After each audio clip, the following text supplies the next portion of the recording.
এই বালিশ ঋতব্রতদের জন্য কিন্তু এবার বেশ চিন্তা হচ্ছে, এটা কিন্তু ভালো মতো ফাঁসবে। কেন বলুন তো?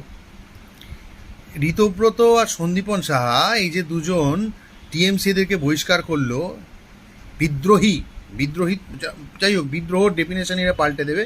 যাই হোক, এরা যে বহিষ্কৃত হলো, এরা একদম এদের সাইন করা এদের ডকুমেন্ট রয়েছে অফিসিয়াল, যেখানে দেখাচ্ছে এরা ওই 26 লাখ টাকার মতন করে এরা ভোটের প্রচারের জন্য, এবারের যে বিধানসভা ভোট হলো ভোটের প্রচারের জন্য এরা খরচা করেছে।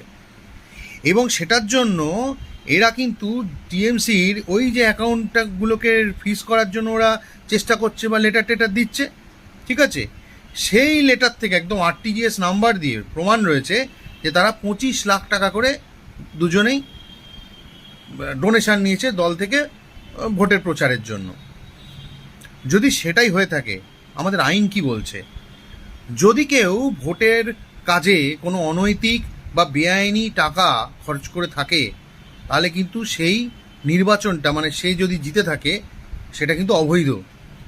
এবার এরা নিজেরাই চিঠি দিয়েছে, দিয়ে তদন্তের দাবি জানিয়েছে ওই অ্যাকাউন্টে অবৈধ টাকা পয়সা আছে, নিজেরাই দাবি করছে ওই অ্যাকাউন্টটাকে অবৈধ ঘোষণা করার। তাহলে তো নিজেদেরই বিধায়ক পদটাকে অবৈধ ঘোষণা করার পথ তারা বেছে নিচ্ছে। এটাতে কালীঘাট তৃণমূল কী করবে? এরা কিন্তু আইনি পথে যাবে, এরা আইনি পথে যাবে। প্রথমত হচ্ছে এই টাকাটা ফেরত চাইবে, যে টাকাগুলো ওরা নিয়েছে। দ্বিতীয়ত, ওরা কিন্তু যদি প্রমাণ হয়ে যায় যে এই অ্যাকাউন্টগুলোতে অবৈধ টাকা আছে, অলরেডি ফ্রিজের একটা ব্যাপার চলছে সবাই জানেন, যদি অবৈধ ঘোষণা হয়, কিছু হয়, কোনো প্রবলেম হয়, সেক্ষেত্রে কিন্তু তৃণমূল কংগ্রেস, এটা কালীঘাট তৃণমূল, এদের বিরুদ্ধে কিন্তু এদের বিধায়ক পদটা ক্যান্সেল করার জন্য কিন্তু সঠিক জায়গায় আবেদন করবে। ঋতব্রত, বালিশ, তোমার সাগরেদ, কি নাম, সন্দীপন, কোথায় যাবে তোমরা এবার? দেখে নাও, নিজেদের পিঠ সামলাও।